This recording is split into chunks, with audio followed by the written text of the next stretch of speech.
Pronto. Oi, Jaque. Tudo bem, querida? Tudo bem, e você? Tudo certo. Que bom que tudo funcionou aqui. A gente já tem um Sim. monte Você de tá me ouvindo gente com a bem? gente, tô ouvindo ótimo, tá tudo bem. Tá bom. Você me ouve também? Sim, tranquilo. Ah, então a gente pode começar. Eu estou muito feliz de poder ter essa conversa com você. Você foi uma pessoa, foi não, é, né? Uma pessoa muito importante na minha vida. Foi o primeiro projeto de extensão lá na faculdade que eu me filiei, né? Que eu entrei, foi o seu. E ainda era Dia Sem Carne, lembra? Que era um lindo projeto que Sim, só cresceu, né?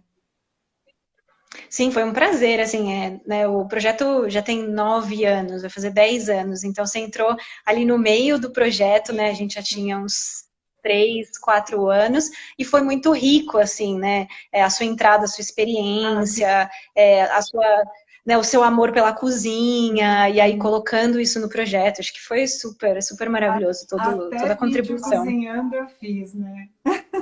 Sim. E acho que naquela época a gente não tinha tanta gente, né, já que gostava de Não, cozinha. Então foi uma inovação assim do projeto, foi muito legal. foi. Ah, eu pisei aqui. Foi bem bacana, assim. Mas não é só esse o seu trabalho, né, Aline? Deixa eu te apresentar melhor aqui. A a Aline é nutricionista, é doutora em saúde pública pela USP. A faculdade você também fez lá, não foi? Sim. Fez a graduação na Faculdade de Saúde Pública, o a mestrado, doutorado, hoje, mas você passou um tempo que foi justo quando eu entrei, né? Eu entrei no projeto e aí você foi fazer um período em Michigan, não foi? Na University of Michigan. E lá você fez. Não, lá eu não, lá no, quando você entrou, eu tinha ido para Boston, para Ah, Harvard, para fazer verdade, o doutorado sanduíche. verdade, era parte do seu doutorado ainda. E aí Isso. depois você voltou e está lá na faculdade de novo, não sai de lá, né? Agora, É, 22 aí anos. agora eu fui para Michigan para fazer um pós-doc lá em Michigan, na área de sustentabilidade e alimentação, e aí agora que eu estou voltando para a Faculdade de Saúde Pública de novo.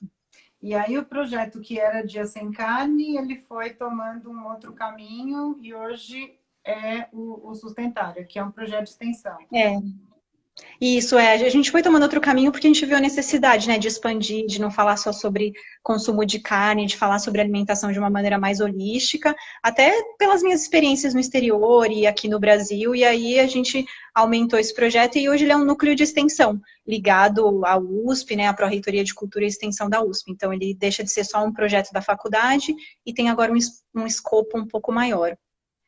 Porque ficava uma coisa meio até o nome, né, foi mudado também para poder ter uma coisa maior, né? Antes o Dia Sem Carne parecia Sim. uma coisa muito voltada para vegetarianos, veganos e não era essa a intenção, né? Mas muita gente acabava procurando, achando que era isso que ia ter, né? E aí ele Sim, exatamente. cresceu porque era muito mais do que isso, né? E dali tem vários frutos, né? Gente que era do projeto hoje está estudando partes desse assunto, né? É muito bonito ver como Sim, frutificou. cresceu muito. Hoje a gente tem 40 pessoas trabalhando no Sustentária, a gente tem gente de São Paulo, gente que está na Alemanha, gente que está em Portugal, eu que estava nos Estados Unidos. A gente agora expandiu para Goiás, então tem o Sustentária UFG, Ah, né, que é na Federal de Goiás, lá e aí tem 12 pessoas trabalhando em Goiás também com os objetivos do Sustentária. Então, devagarzinho a gente está crescendo. muito bacana. E aí hoje a gente vai falar sobre sistemas alimentares. Isso. O que é um sistema alimentar? Até coloquei isso no, no WhatsApp. Que, assim, como é que a gente pode definir o que é um sistema alimentar? Então, essa é uma pergunta que eu vinha me fazendo bastante tempo, né? Depois de aprender, eu gosto de usar uma analogia, vamos ver se vai ficar claro. em relação ao sistema alimentar e o corpo humano, né? Porque quando a gente pensa em sistema, na palavra sistema, a primeira coisa que me vem à cabeça é aquilo que a gente aprende no colégio. Sistema cardiovascular, sistema respiratório. E aí, então, o que é isso? É um conjunto de órgãos que formam ali, por exemplo, o nosso sistema cardiovascular, o nosso sistema respiratório. E o conjunto desses órgãos todos formam o nosso corpo, né, que tem a ver com a nossa saúde. E aí o sistema alimentar é basicamente a mesma coisa. Então são todos os processos, esses mini sistemas que são relacionados com a alimentação. Então a produção, o transporte, o processamento, a compra, o consumo desse alimento e o descarte. Então são todos mini sistemas dentro de um sistema maior. E assim como no corpo humano, a gente pode ter algumas interferências internas e externas que afetam a nossa saúde, por exemplo, no sistema cardiovascular. Se eu tiver um probleminha na minha válvula do coração, isso vai me causar um problema de falta de ar, por exemplo, ou alguma coisa externa. Se eu comer muita gordura saturada, a gente sabe que tem um risco dessa gordura saturada se acumular nas nossas artérias e aumentar a chance de ter um infarto. Então a gente tem alterações internas e externas que afetam a nossa saúde, que afetam o nosso corpo. É a mesma coisa no sistema alimentar. Se a gente mudar, por exemplo, a forma de produção de um alimento, eu posso ter um impacto na qualidade desse alimento e na saúde da população. Ao mesmo tempo em que eu posso ter mudanças climáticas, que é um fator externo, e aí isso também vai afetar na produção e pode afetar na saúde das pessoas. Então é um sistema bem complexo, que a gente chama, e que qualquer alteração em alguma parte desse sistema pode gerar consequências para o sistema como um todo. Então, ficou mais ou menos claro, assim, que é desde a produção do alimento até o descarte ou compostagem desse alimento. E que é super dinâmico, é algo muito grande, muito complexo da gente estudar. Uma coisinha aqui vai ter um impacto lá e isso pode voltar. Eu tenho aqui uma figura que é de um trabalho seu, inclusive você quer que eu coloque para a gente ver? Quero, por favor. Porque a FAO, ela divide esse sistema alimentar a FAO, ela divide o sistema alimentar em 3 partes principais. Então, a primeira parte é essa cadeia de produção de alimentos, que ela é composta, então, pela plantação, pela colheita, pelo transporte e o processamento de alimentos. Então, a FAO denomina isso cadeia de produção de alimentos, como uma primeira parte do sistema alimentar. E aí essa parte pode ser influenciada por fator climático, por demanda da população e tudo mais. E a gente tem a segunda parte, que são os ambientes alimentares, né, que são que é composto por local de venda de alimento. Então eu tenho supermercado, eu tenho restaurante, eu tenho venda, né, e que é influenciado pelo preço, por subsídios do governo, por fatores climáticos e etc. E por último eu tenho um último componente, que é o comportamento alimentar, que vai ser a pessoa onde ela compra, como ela prepara, como ela cozinha, como é que ela consome, e vai ser influenciado também por aspectos sociais, socioeconômicos, por diversos fatores, né, habilidades culinárias. E esses 3 processos, tá bem em cima da sua fotinho, mas o que tem nessa partezinha que tá ali? São aspectos na saúde, no meio ambiente e socioeconômico. Então, quer dizer, assim como no nosso sistema, no nosso corpo, essas mudanças nos sistemas vão afetar a nossa saúde, as mudanças nos sistemas alimentares, eles podem influenciar tanto na saúde das pessoas, quanto no meio ambiente, quanto em aspectos socioeconômicos. Então, é bem, bem complexo. Não é algo muito simples, assim, né? É um sistema cheio de subsistemas, né? Mas e aí, você acha que se eu tenho uma mudança em uma desses braços, eu também posso ter impacto nos outros? A mudança boa ou a mudança ruim, né? Isso, por exemplo, um exemplo que a gente tem no ano passado, no fim do ano, a gente teve um aumento grande do preço da carne. E aí, então, por que aconteceu esse aumento do preço da carne? A gente vai ver que na China, naquela época, teve um problema com os animais chineses e eles passaram a importar muita carne do Brasil. E aí ficou com pouca carne aqui dentro do Brasil. Nesse mesmo tempo, na época de fim de ano, a gente teve 13º, então as pessoas tinham um pouco mais de renda. A gente estava na época do Natal, em que as pessoas queriam comprar uma carne para festejar ali o Natal. Então você tem maior oferta, você tem uma menor demanda, e aí você tem esse aumento de preço. E aí, o que se faz com isso, né? Eu tenho mudança em todo o sistema alimentar. Então, a produção, eu começo a exportar muito mais do que a venda interno. No meu ambiente alimentar, eu posso ter uma mudança. O supermercado, por exemplo, ele vai começar a colocar outros cortes de carne. Ou ele vai comprar uma peça grande de carne e cortar no próprio mercado, para diminuir o preço dele. O supermercado vai oferecer outras opções além da carne. Vai começar a oferecer, colocar legumes junto com a carne para diminuir o peso da carne na preparação. Vai oferecer coisas vegetarianas. E o próprio comportamento do consumidor. Então, em vez de eu comprar, por exemplo, a carne de boi, eu vou comprar um frango, que é mais barato, ou eu vou colocar uma opção vegetariana. Então, vai tentar fazer mudanças para conseguir acessar aquele alimento. E isso pode ter um impacto na saúde, a gente vê que tem um impacto socioeconômico. Então, qualquer mudançazinha nesse sistema, eu altero tudo. Um vai refletir nos outros, né? Exatamente. É muito... o equilíbrio é muito... É fácil, parece, né? De mudar fácil, que eu quero dizer assim, um mudou, você vai observar o impacto, nem que seja pequeno, mas algum impacto tem. Até no comportamento do consumidor, então, ele também pode. Se ele resolver, por exemplo, ao invés de comer só carne moída, ele colocar carne moída com abobrinha. Então, ele precisa, sei lá, de metade da carne que ele ia precisar usar naquela refeição. Ele vai começando a comprar menos, porque ele coloca mais vegetais junto com a carne para render. Isso vai ter impacto, vão começar a oferecer carne mais barata, então, né?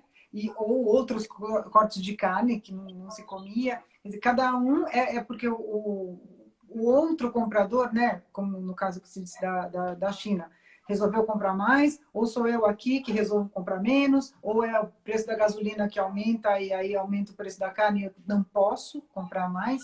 Quer dizer, ou a seca, às vezes, né? Um fator ambiental pode mudar, ou um fator social, né? Eu tenho um marketing muito grande daquele produto, então gera uma demanda das pessoas por comprarem aquele produto. Então, várias alterações acabam alterando tudo, porque você reage muito rápido, né? Ao seu gosto, ao preço, e aí isso altera, e muitas vezes a gente não sabe qual é a consequência disso, né? Alterou uma coisa, alterou tudo, mas a gente não sabe como vai alterar de fato.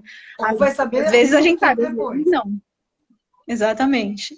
Exatamente. E isso é sustentável? É isso que a gente pode dizer que é sustentável? Eu quero dizer assim, se um está em combinação com o outro, se um está regulando o outro, é isso que é um sistema sustentável ou não? Não, então, quando a gente fala em sustentabilidade, né, a gente pensa em 3 pilares principais, que é um pilar social, um pilar econômico e um pilar ambiental. Então, quando a gente pensa em sistemas alimentares sustentáveis, a gente tem que pensar em um sistema que tenha características que priorizem essas três questões, né? Tanto a parte social, que vai ser, então, por exemplo, eu tenho uma forma de produção de alimento que considere o produtor de alimentos, em que eu pago ele uma quantidade suficiente, em que ele tem uma condição de vida justa, humana, né? Então eu tenho que pensar também na parte econômica. O preço daquele alimento, ele é abusivo, ele é adequado para todo mundo, né? Para o consumidor, né? E também pensar no meio ambiente, porque qualquer tipo de produção de alimentos tem um impacto no meio ambiente, qualquer produção. A gente tem algum impacto, mas será que aquela tipo de produção, ela tem um impacto menor no meio ambiente? Então, quais são as formas? Então, a gente tem diversos tipos de sistemas alimentares hoje, tudo em conjunto, né? A gente tem produções agroecológicas, a gente tem produções orgânicas, a gente tem monocultura, tudo junto. Tudo né? Então, a mesma tudo correndo uma corrida, cada um numa raia, e uns mais para trás, uns mais para frente. Exatamente, Então, para a gente ter um sistema alimentar sustentável, a gente tem que pensar um sistema alimentar que favoreça a saúde das pessoas, em que promova segurança alimentar e nutricional, né? Pensando não só na quantidade de alimento, de que as pessoas têm que ter acesso aos alimentos, mas também na qualidade desse alimento, né? Não é só atingir ali a necessidade calórica e tudo bem, a gente tem que pensar, né, na qualidade e também na quantidade e também na qualidade. E acho que são muitos desafios para a gente alcançar esse sistema alimentar sustentável.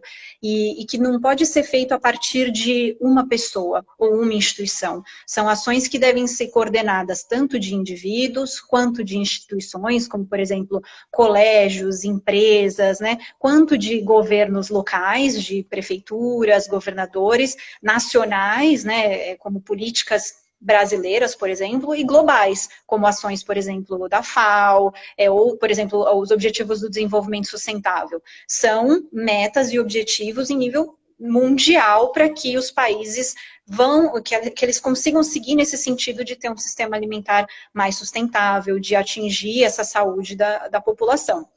Então, hoje em dia, a gente tem isso, né? Várias coisas acontecendo ao mesmo tempo, algumas ações que são mais sustentáveis e outras que são menos, né?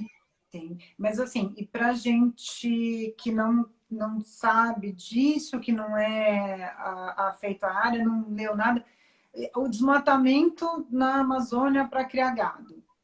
Isso não é um sistema alimentar sustentável. Exatamente. Porque não é que eu não posso criar o gado, posso, mas preciso desmatar para criar o gado numa área enorme. Estou fazendo queimada para isso. Essa carne vai chegar até o meu prato, ela pode até ser sadia, né? O consumo tá tudo bem, só que teve um impacto que foi muito grande nesse sistema, então, não? Exatamente, um exemplo clássico é assim, a história da quinua, não sei se você conhece essa história, porque né, a quinua ela foi um alimento que foi considerado um superalimento por diversos fatores, assim, né? É um alimento que é de origem vegetal, então ele tem um baixo impacto no meio ambiente, ele tem alguns nutrientes que são fantásticos para a nossa saúde, e aí começou um boom de todo mundo, né? Tudo é verdade, tudo é verdade. É ótimo, é maravilhoso, tudo bem. Agora... E aí todo mundo começou, vou querer comer quinoa porque é uma coisa maravilhosa, é bom para o meio ambiente, é bom para as pessoas. E aí, onde que se plantava mais quinoa? Na região ali da Bolívia. E aí, então, começou uma demanda de exportar essa quinoa porque todo mundo queria. E aí os produtores, quando eles estavam ali produzindo, eles tinham lhama junto e quinoa, então a lhama, a própria fertilizava o solo, e tinha um sistema alimentar ali sustentável, né, uma forma de produção sustentável. Só que com essa demanda, eles tiveram que tirar a lhama do local e plantar mais quinoa. E aí eles pararam de comer a quinoa, porque rendia muito mais ele vender e comprar trigo, comprar milho, comprar outro cereal, do que ele comer a própria quinoa, que ali começou a ter um peso de ouro, né? Começou a ter um valor muito importante para as outras pessoas. E aí, então, mudou todo o que esse produtor consumia. Ele diminuiu a fertilidade do solo, ele passou a comer outros alimentos que não eram do hábito dele, que não eram tão ricos quanto a quinoa. Exatamente, para vender essa quinoa para outros lugares do mundo. Então, assim, será que isso, né, é sustentável, né? Então... Às vezes a gente pensa só no que está no nosso prato, e acho que essa é a importância da gente estudar sistemas alimentares, principalmente na nutrição, porque às vezes a gente olha só do que está no nosso prato, a gente olha lá e fala, quinoa, ótimo para a saúde e para o meio ambiente, a gente olha lá só a carne, só o arroz, mas a gente não pensa no todo. Então acho que esse novo ramo de estudar sistemas alimentares nos abre os olhos para pensar um pouco mais, além do que está no prato, né? A gente pensar em todo esse sistema e tentar alternativas que sejam melhores para as pessoas, para o meio ambiente, para aspectos socioeconômicos. Mas aí o que você me diz, Aline, por exemplo, o fato da quinoa. Então, quando eu inocentemente vou lá no supermercado, compro meu pacotinho de quinoa, achando que é melhor do que o meu arroz com feijão, né? Então, eu já substituo aqui a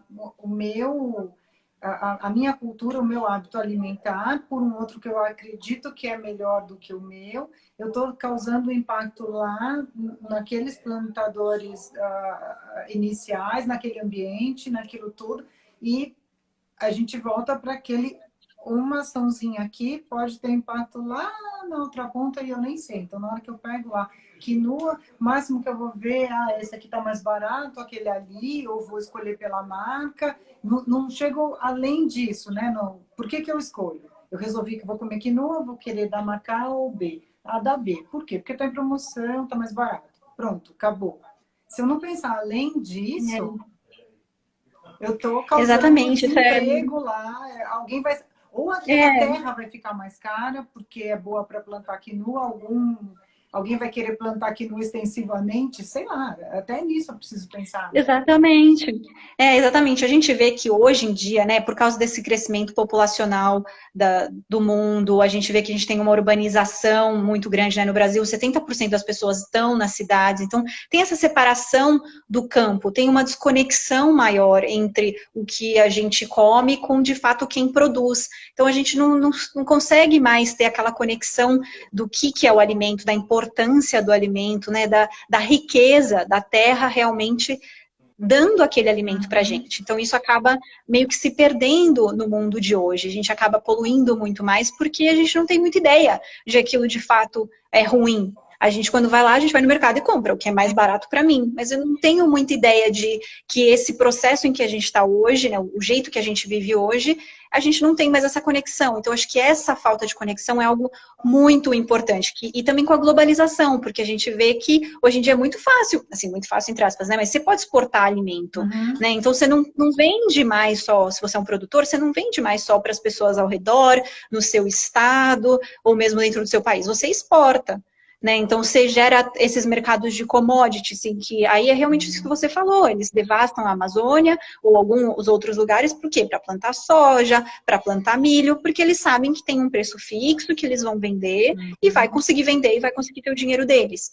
Então, a forma em que a gente vive hoje leva a essa, né, a gente meio que é um produto, né, ali desse meio, e aí a gente está atento para essas questões, nos dá um pouco de poder do que eu vou, né, o que eu decido em comer, como é que eu faço essa decisão da melhor maneira. Isso aí, se a gente vai pensar, né, no Brasil, a gente fala como que tá, né, as condições da saúde da população, do meio ambiente, pensando nesse sistema alimentar. E a gente vê que, né, mais de 55% das pessoas têm excesso de peso no Brasil, então é um número muito grande. Mais de 380 mil morrem por doenças cardiovasculares por ano no país, né, sendo que 20%, a alimentação ela é responsável sozinha por 20% das mortes por doenças crônicas. Então, quer dizer, mudanças no hábito alimentar, de fato, impactam, né, na saúde das pessoas, e ao mesmo tempo em que a gente tem doença crônica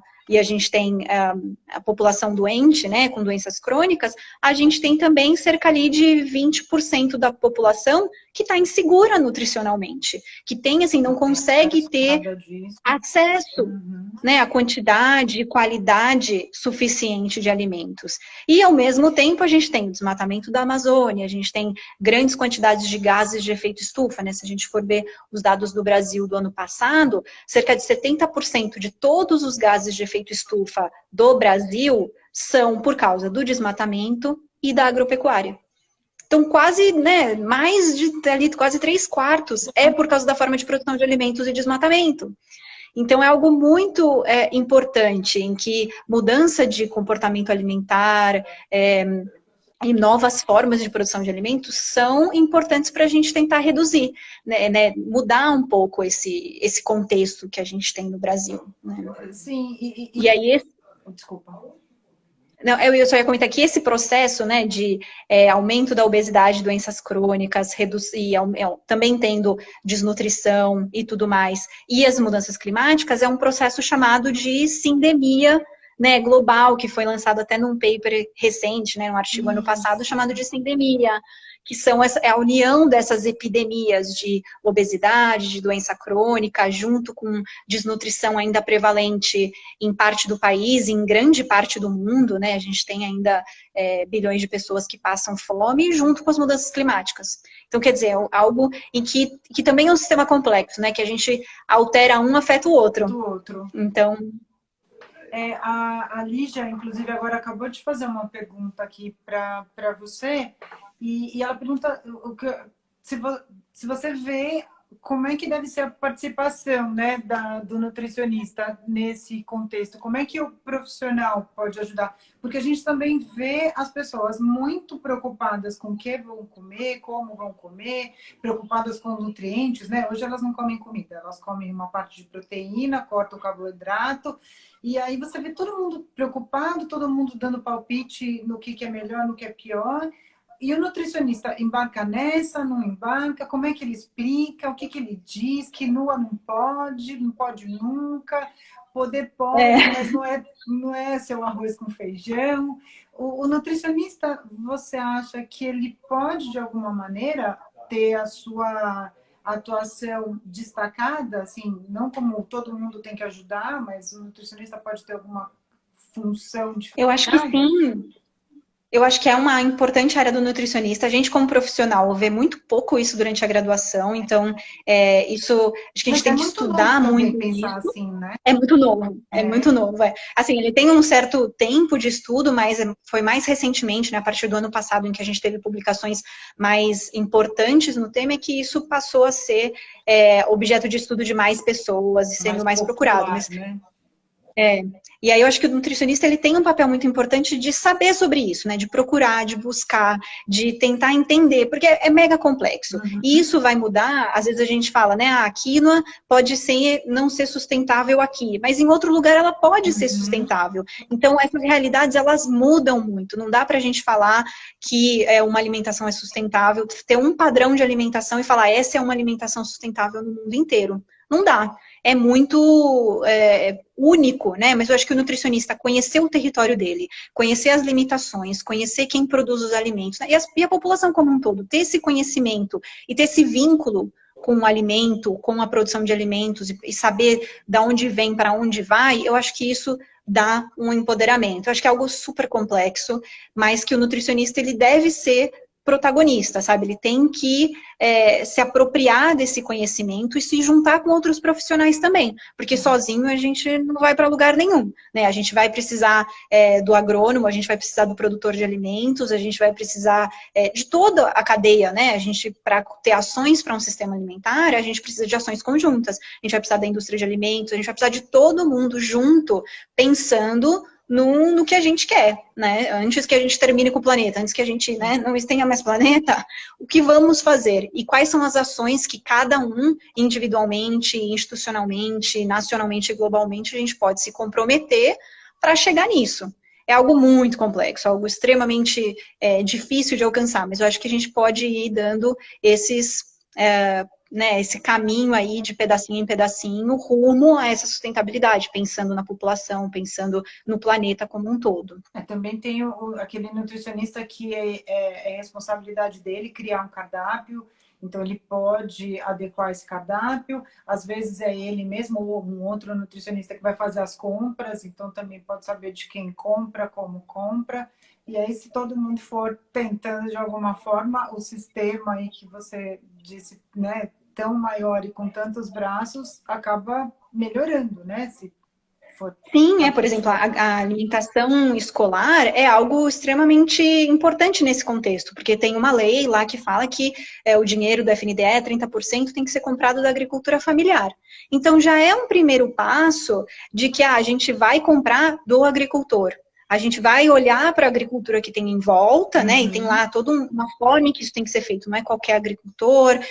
Então, é perto de São Paulo. A gente, na alimentação de São Paulo, tem muitos alimentos que são orgânicos, que são mandados para as crianças. Então, às vezes, uma realidade. Só que não basta só isso também. Né? Eu sei que na merenda de São Paulo, em que trabalho lá e tudo, a gente vê que tem projetos de educação nutricional, tem projetos para redução do desperdício. Isso em uma escola, em outra, isso não é também, né, em todas as escolas, mas a gente vê a importância disso. Uhum. Você comprou da agricultura familiar, você produziu, né? Você conversou lá com a merendeira, ela fez uma comida gostosa, as crianças entenderam aquela alimentação, isso está dentro do cardápio, né, dentro da aula delas. A gente até fez no Sustentária, há uns anos atrás, a gente fez uma intervenção em uma escola e a gente fez exatamente isso, né?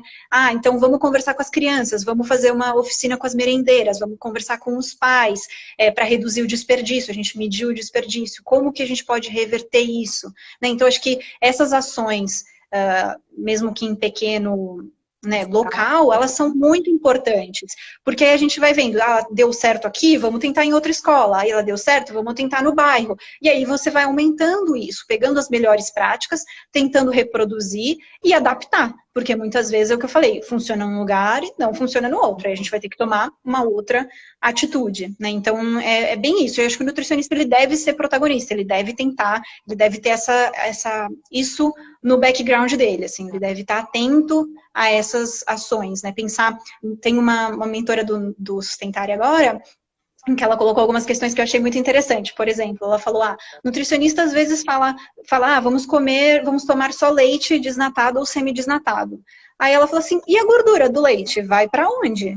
Porque ela não vai ficar, eles não vão jogar fora a gordura do leite, eles vão fazer manteiga, eles vão colocar isso em alimento ultraprocessado. Então, o que de fato a gente está, quando a gente orienta, né, o nosso paciente lá numa parte clínica, o que a gente está fazendo? Então, a gente tem um pouco desse olhar, não tem uma resposta certa, uma resposta errada, mas eu acho que essa conexão com o alimento nos ajuda a enxergar melhor o mundo e talvez não dê algumas respostas, mas eu acho que essa interação, acho que, né, nessa pandemia, o que a gente vê, que a gente está, né, isolado, que o mais importante é essa conexão. Quando a gente tem a conexão com as pessoas, com outros profissionais, com os produtores, quando a gente vê o alimento, quando a gente sente aquilo, e o que aquilo faz de bom pra gente ou de mal, você começa a enxergar o mundo de uma outra maneira e tentar moldar o que faz bem para você e o que não faz, né? Então, acho que é todo um processo aí de aprendizado, né? De erro e acerto, mas sempre em vistas aí de ter uma segurança alimentar e nutricional da população,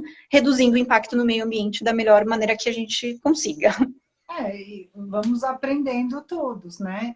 Assim, sim. E aí, o sistema alimentar, a gente pode passar para alimentação sustentável ou não? Eu não posso fazer isso. Uma coisa maior, que é o sistema, e aí a produção, e aí tudo que a gente falou, e a alimentação. Tem uma alimentação que é sustentável, uma dieta sustentável? Então, a alimentação sustentável, ela está dentro desse contexto de sistemas alimentares sustentáveis, e tem uma definição da FAO, que ela fala assim, que a alimentação sustentável é aquela que deve proteger e respeitar a biodiversidade, que ela tem que ser culturalmente aceitável e acessível, que ela tem que ser economicamente justa, nutricionalmente adequada, segura e saudável, e otimizar os recursos humanos e naturais. Então, quando a gente vê, uau, né, uma super assim, definição mega grande de que tenta abarcar aqueles 3 pilares da sustentabilidade. Então, tenta abarcar tanto a parte social, quanto a parte econômica, quanto a parte de saúde mesmo, né? Então, ela fala de ser justa economicamente, então tem que ter um preço bom, mas tem que ter de qualidade, tem que otimizar os recursos, tem que diminuir o impacto no meio ambiente. Então, existe essa definição, essa recomendação. O meu único, quando eu comecei a estudar isso, né, eu falo, tá, que legal, mas como é que a gente mede isso? Como é que eu falo o que é uma alimentação sustentável? E aí a gente tem diversas formas de medir, né? Então eu posso falar se uma alimentação é sustentável, por exemplo, com baixo impacto no meio ambiente. Mas dentro disso, eu posso usar pegada de carbono, eu posso usar pegada de água, eu posso usar uso de terra, eu posso usar poluição, e aí, né, só dentro de impacto ambiental. Em relação à saúde, eu posso falar em DAILYs, né, que são aqueles anos de vidas por incapacidade, né, anos de vida perdidos por incapacidade. Eu posso ver em quantidade de pessoas obesas ou quantidade de pessoas doentes por causa da alimentação. Então, eu posso falar de preço de alimento. Então, como é que eu junto tudo isso em uma variável só? Então, é algo muito mais complexo, é isso que eu venho estudando no meu pós-doutorado, como é que a gente cria alguns indicadores que tenham uma métrica comum e a gente consiga falar alguma coisa, né? Então, essa é a parte difícil, né? E as recomendações, quando a gente vê em termos de alimentação sustentável, a gente está também caminhando um pouquinho. Então, por exemplo, o Guia Alimentar da População Brasileira foi um dos primeiros que trouxe a questão da sustentabilidade, começou a falar de sustentabilidade. Ele não aprofunda no mundo inteiro. Tem outros países também, tem uns 5 ou 6 países que falam de sustentabilidade nos seus guias, né? Mas o brasileiro, que é o que a gente mais conhece, ele fala de sustentabilidade de uma forma até um pouco rasa, né? Não é muito o foco do guia falar em sustentabilidade, mas já é uma inovação incrível se a gente pensar nos outros guias. Então, falar um pouco desse contexto de meio ambiente, de sustentabilidade. A primeira recomendação, de fato, né, que eu considero que marcou essa área da alimentação sustentável foi uma proposta ano passado pelo um grupo de pesquisadores, mais de 30 pesquisadores, lideradas pelo Walter Willett, que ele foi chefe de departamento de nutrição lá da Harvard School of Public Health. Então, o grupo deles chama Eat Lancet, porque eles publicaram na revista The Lancet esse paper, né, e é um paper extremamente importante. Aí, já que se você puder colocar a figurinha, aí eu vou mostrar mais ou menos o que é essa recomendação. Né, eles tentaram colocar esse prato, fazer essa recomendação para o mundo inteiro, né, eles tentaram fazer uma média ali, aonde eles falaram que, pensando tanto na saúde das pessoas, quanto na saúde do planeta. Então, eles colocam ali metade do prato de verdura e legume, isso porque já tem evidências mostrando que o consumo de frutas, verduras e legumes tem um impacto positivo na saúde e requer menos recursos do meio ambiente. E aí, ficou bem pequenininho, mas a parte de alimentos de origem vegetal, ela é bem pequena. De carne, a recomendação, assim, de carne vermelha é em torno de 14 gramas por dia. É super pouquinho a recomendação que eles colocam. E isso, por quê? Porque os alimentos de origem animal, eles têm um impacto muito grande no meio ambiente. A carne bovina... O impacto dele naquele sistema que a gente estava falando antes, então, ele vai acender a luzinha vermelha do ambiente, porque para produzir... Exatamente.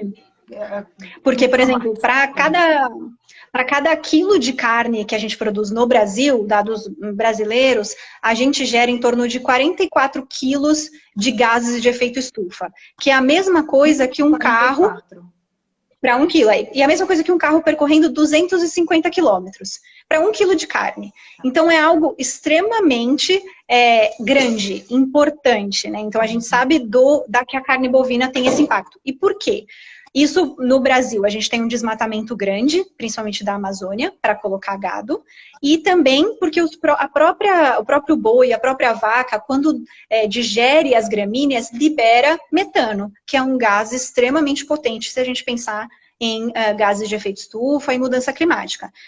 E além disso, né, então eles colocaram essa redução do consumo de carne, né, bem pouquinho. Por quê? Por causa desse impacto no meio ambiente e porque tem diversos estudos mostrando que o consumo excessivo de carne, principalmente vermelha e processada, tem um impacto na saúde. Então a gente sabe que aumenta o risco de câncer, de doenças cardiovasculares, de obesidade, entre várias outras doenças. Então, quando a gente olha essa dieta do Eat Lancet, eles propõem isso. Vamos aumentar frutas, verduras e legumes e vamos reduzir alimentos de origem animal porque tem um impacto maior no meio ambiente. Né? E aí, então, é essa primeira recomendação que se existe. Eles colocam lá que essa recomendação ela deve ser adaptada de acordo com o seu país, de acordo com a sua região, porque né, as pessoas têm hábitos alimentares diferentes, então é interessante, achei que é um primeiro esforço para a gente tentar avaliar a dieta, né, ou recomendar uma dieta a partir tanto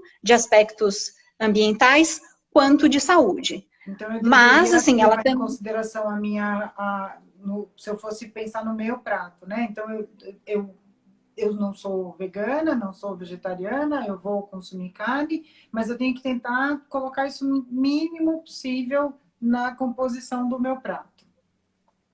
Exatamente, ele coloca por exemplo, da carne ele coloca de 0 a 14 gramas, se eu não me engano. Então, se a pessoa ela é vegetariana... Né? A fatia vermelhinha que fica embaixo da outra imagem. Exatamente. E eles colocam, por exemplo, cereais integrais, né? A parte amarela é de cereais integrais. Então é aquela coisa, não é só comer arroz branco, né? Como a gente brasileiro está acostumado a comer. É estimular o consumo de cereais integrais, que no Brasil é quase nulo. Se a gente for ver, né, o consumo do brasileiro, a gente come metade da recomendação de frutas, verduras e legumes da Organização Mundial da Saúde. E 80% da população consome mais carne do que a recomendação. Então, a nossa dieta, pensando nessas recomendações, ela é bem insustentável, né? Ela tem um grande impacto no meio ambiente e ela também tem um impacto na saúde, porque a gente come pouca fruta, verdura e legume, pouco cereal, quase nada de cereal integral e consome muita carne. E assim, essa recomendação, ela também vem sendo criticada, né? Acho que como tudo na vida, a gente tem coisas boas e coisas ruins. Tem recentemente um artigo mostrando, será que essa dieta, ela é acessível economicamente para todo mundo? Né? Então, foi bem interessante esse artigo mostrando que alguns países conseguiriam ter essa dieta tranquilamente e ali gastar 20% da renda, né, para comprar essa dieta, 5% da renda nos países ricos, mas, por exemplo, países muito pobres, onde eles nem têm acesso à carne, e aí de carne, então isso, essa dieta poderia ocupar até quase 90% da renda deles só para comer essa dieta. Então, teriam que ser feitas adaptações conforme realmente, né, a cultura alimentar daquela população, ao que tem disponível. Então, é um começo, eu acho que... sistema, né? Porque aí se a procura é por essa, o sistema tende a se adequar também, né? Ou deveria, né? Exatamente, acho que no Brasil, se a gente pensar, acho que essa recomendação é bem válida, porque isso, a gente come pouquíssima fruta, verdura e legume, pouquinha não, né, mas a gente come metade da recomendação de fruta, verdura e legume, e a gente come muita carne, então, e come nada de cereal integral. Então, acho que isso a gente teria que trabalhar para melhorar essa nossa alimentação, e nesse, por exemplo, o artigo, ele não comenta nada sobre ultraprocessados, que é uma coisa que o nosso guia, por exemplo, traz mais. Né, de que então, porque até eu acredito que nessa recomendação eles nem considerem que ultraprocessado deva ser recomendado, então nem colocou ali, né, uma quantidade. Porque não é comida, então, né? Exatamente, a gente. E a gente vê assim, né, o nosso consumo de ultraprocessado é em torno de 20% a 30%, dependendo da recomendação do artigo que a gente olhar. Se a gente vê, por exemplo, os Estados Unidos, é mais de 50%. Então, a gente vê que mesmo, no próprio guia ele comenta que mesmo as pessoas que têm a base da alimentação de alimentos in natura e minimamente processados, mesmo essas pessoas, elas teriam que aumentar a quantidade de verduras e diminuir a quantidade de carne. Então, acho que esses são os grandes cernes que eu acho que o Sustentária vem tentando abarcar, né, e estimular, porque eu julgo que são problemas muito importantes. A gente tem que reduzir o consumo de ultraprocessados, com certeza, mas a gente também tem que estimular o consumo de fruta, verdura e legume, e não só in natura, mas pensar em reduzir o consumo de carne também, né, tanto para a saúde quanto para o meio ambiente. Entendi. E o Sustentária hoje, como é que ele, dentro desse sistema todo, que chega até no prato da pessoa, como que ele, onde ele está? Porque eu separei aqui um quadro, e não sei se ele te ajuda também, eu não consigo tirar daqui de cima, mas eu achei muito interessante aqui ver, eu que conheci o Dia Sem Carne lá no começo, como é que a gente pode ajudar isso a acontecer? Como é que eu posso tentar aqui fazer a minha parte, sendo lá um grupo de pesquisa e extensão lá na Faculdade de Saúde Pública? Porque se todo mundo tem o seu papel, qual que é o papel do Sustentária? Quando surgiu isso, né, quando eu comecei a pensar em fazer, né, o Segunda Sem Carne, quando começou isso, a minha principal angústia era ver que tudo que eu aprendia, né, todo o trabalho que eu tive, ele ia virar um livro na biblioteca que ninguém ia ler.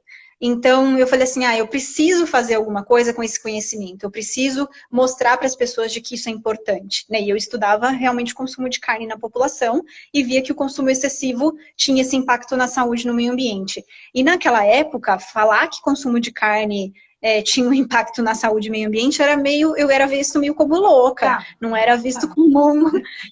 ninguém me dava voz ali.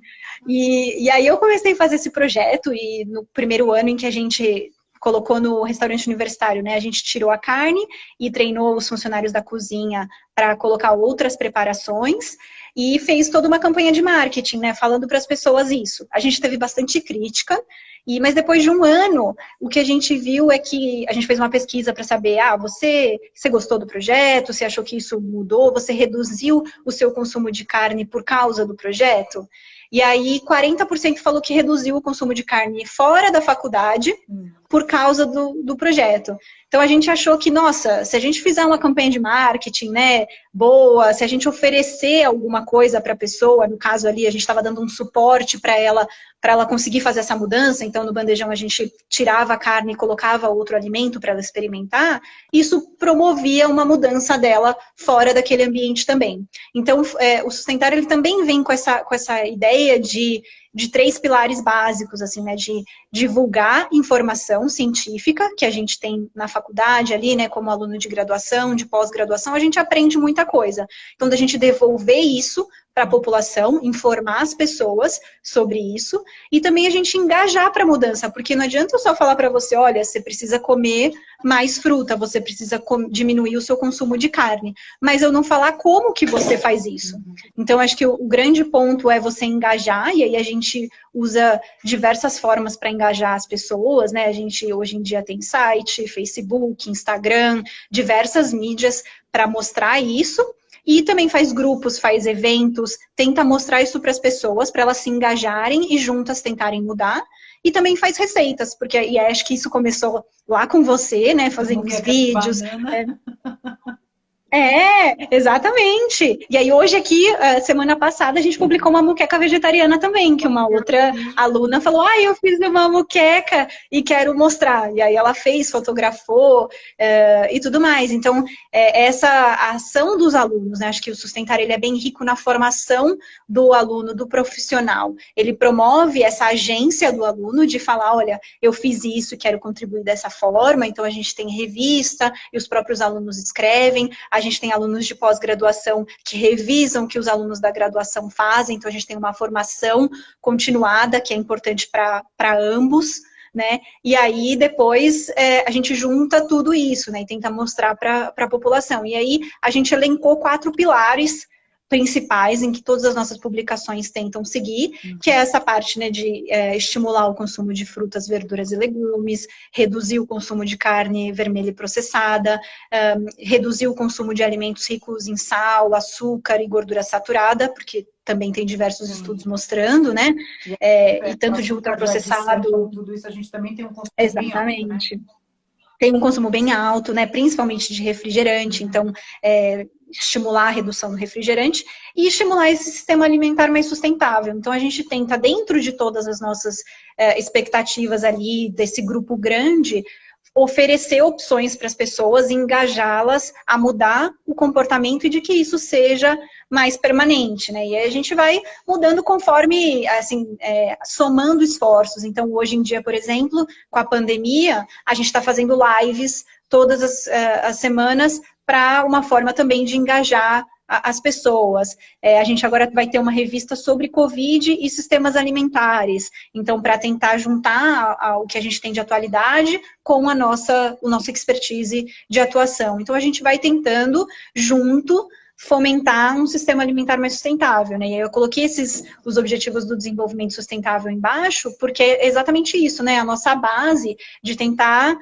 promover esse sistema, de reduzir a fome, a desnutrição e também a quantidade de obesidade, de doenças crônicas e tal. Então, como juntos, né, como uma rede mesmo, né, o Sustentária, quando ele começou, ele chamava Sustentária a rede alimentar, como uma rede de pessoas, né, querendo isso, e a gente pensa muito no futuro em fortalecer isso, né, de ser um think tank, né, de ser um local onde a gente possa ter uma conexão tanto com a população, que hoje a gente tem, né, um pouco disso, mas também dentro da academia ser esse elo, né, entre a academia, a população e políticas públicas, porque eu acho que a gente pode ajudar, né, incentivar a promover políticas públicas que pensem no sistema alimentar de uma forma mais sustentável. Então aí eu vejo Sustentária no futuro como pensando nesses 3 pilares, né, de população, de academia e de governo. E também traduzir isso, né, para uma coisa que fique mais palatável para quem não é da área. Eu acho que o Sustentário é muito eficiente nisso, né? E essa coisa de mudar o comportamento, a gente consegue às vezes. Essa história da moqueca de banana, por exemplo, aquela que eu filmei para o Dia Sem Carne na época, era um prato que eu estava fazendo aqui em casa para amigos que vinham aqui. E eu me lembro que quando o Carlos é vegetariano já há uns 25 anos por aí. E antes eu fazia um prato para ele, vegetariano, e um prato para todo mundo. E aí eu cansei, todo mundo queria experimentar o dele, eu ficava com medo de não sobrar comida para ele. Falei, gente, né? Eu comprei, é isso, fiz 2 pratos e tal, e ninguém comia. E até que eu fui colocando. Hoje todo mundo vem aqui, todo mundo adora, todo mundo come comida vegetariana, não tem nada de comida vegetariana sem gosto. E a moqueca de banana da terra é sucesso, né? Então, dá para a gente pensar nisso, porque às vezes é isso, é praticar o que a gente faz, né? Não adianta só, eu estudo, eu vejo, mas eu não faço. Tudo na vida é assim, né? Eu pratico. Exatamente. E o sustentável é bem isso, é a prática daquilo tudo que a gente, apesar dele, claro, também tem uma parte de pesquisa e tudo mais, mas eu digo assim, ele traduz isso para quem entrar no site do Sim, Sustentável e falar assim, eu queria fazer, mas como que eu vou fazer? Eu queria tirar a carne, diminuir a exatamente. carne, mas como que eu faço? E tem como A gente fazer e por quê, tentou. né? A gente tentou colocar, assim, por exemplo, livros de receitas por sazonalidade, porque uma das coisas que a gente acha super importante é pensar no alimento sazonal, no alimento de época, né? Não pensar só na época lá da lista do CEAGESP, mas pensar de fato o que dá aqui em São Paulo, aqui perto, né? O que a gente planta aqui perto e dá e que a gente pode comprar. Então, pensar na sazonalidade, e a gente fez esses livrinhos de receitas. Agora também a gente está com um projeto de criar um índice de sustentabilidade para as receitas. Porque é para a Vai dar gente nota. avaliar, Que legal.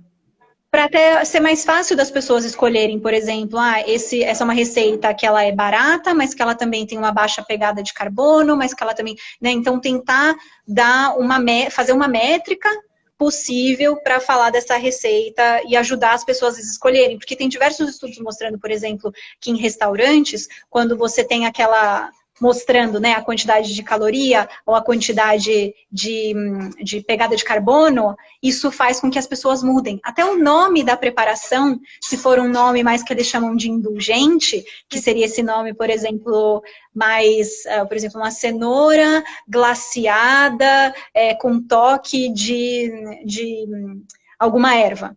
Então, isso faz... Não sei o que, tostado. Eu falei, eu acho que era cogumelos tostados. Eu falei, até ficar mais gostoso, né? Assim, não sei o que é. Exatamente. E eles estudaram isso em restaurante. E eles estudaram isso em restaurantes universitários e viram como os alunos escolhem mais se eles colocarem lá só escrito cenoura, mesma preparação. Num dia eles colocaram cenoura e na outra semana eles fizeram a mesma preparação e colocaram lá cenoura glaciada ao toque do chefe. E aí teve, acho que era 20% a mais na média de escolha daquele prato do que em relação à semana anterior, que só estava escrito cenoura. Então é algo super simples, isso, por exemplo, é uma coisa que o nutricionista pode fazer, né? Lá dependendo de onde ele trabalha. Exatamente, isso é algo fácil. Não quero cenoura cozida, tô cheia de comer cenoura cozida. Agora, a cenoura Exatamente. do chefe, a moda, eu quero, né? E acho que a pandemia, ela tá dando, né, até dentro do próprio Sustentar, a gente vê que alunos passaram a cozinhar muito mais e a compartilhar com a gente essas experiências deles. Então, é um momento, assim, muito difícil para todo mundo, mas que teve esse lado também que aproximou, né? A gente procura no Google, a gente vê que como fazer pão foi um dos termos mais buscados na pandemia, porque as pessoas, por N motivos, né, de não ter muitas vezes dinheiro, não quer sair, e aí passa a procurar e a usar o que ele tem em casa, a fazer esse pão, a fazer uma receita diferente, né, e experimentar isso. Então, eu acho que eu acho que o que eu percebi também bastante nessa pandemia é que como a gente tem uma valorização, pouca valorização do produtor. Como a gente não conhece esse produtor, e como isso é importante, porque a gente viu que, por exemplo, na alimentação escolar, quando você tem essa pandemia, e aí você para, e aí os produtores, e esses agricultores que você tinha comprado alimento, você não tem para quem entregar, então eles não vão entregar. E aí o que eles vão fazer com esse alimento? Como é que eles vão distribuir? Né? Ou mesmo o restaurante. E até, por exemplo, você como pessoa física, se você, onde você vai comprar o seu alimento se você não tem mais uma feira perto?